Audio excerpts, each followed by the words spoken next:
শারীরিক প্রতিবন্ধকতা কেবলই একটি শব্দ। তাকে জয় করেই এগিয়ে চলেছেন মুস্তফা খোদা নামের এক সোমালীয় বাস্কেটবল খেলোয়াড়। বধির হয়েও নিজে যেমন দমে যাননি, তেমনি অন্যদেরও অনুপ্রাণিত করে চলেছেন এই খেলোয়াড়।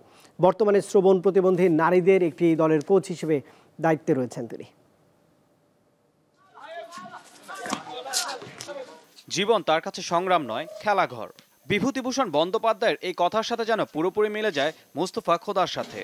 দৃঢ়তা এবং সংকল্প এই গল্পের অনন্য এক উদাহরণ বলা যায় এই বধির বাস্কেটবল খেলোয়াড়কে। হারগেসার একটি বাস্কেটবল কোর্টে তিনি রোজ তার অনুশীলন পর্ব সারেন আর অন্যদের সাথে মেতে ওঠেন খেলায়। আপনি যদি বলেন আমাকে কে অনুপ্রাণিত করেছে, আমি বলবো আমার ভাই। তিনি আমাকে বাস্কেটবল খেলার জন্য অনুপ্রাণিত করেছেন। মানুষ তার অসাধারণ দক্ষতাকে প্রশংসা করত, যে কারণে নিজের প্রতিবন্ধকতাগুলোকে পাশ কাটিয়ে ক্যারিয়ারে অসামান্য সাফল্য পেয়েছেন। আমাকে দ্বিগুণ পরিশ্রম করতে হয়েছে। এই কঠোর পরিশ্রম আমার জীবনে অসাধারণ সাফল্য এনেছে। আমি 2টি ফুটবল টুর্নামেন্ট জিতেছি, তবে বাস্কেটবল টুর্নামেন্টে জিতেছি 8 বার।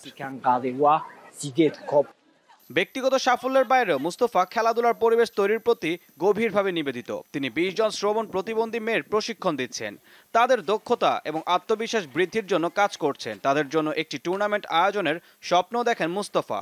এছাড়া তিনি শ্রবণ প্রতিবন্ধী পুরুষ খেলোয়াড়দেরও প্রশিক্ষণ দেওয়ার পরিকল্পনা করছেন। ঈশান হাসান, দীপ্ত স্পোর্টস।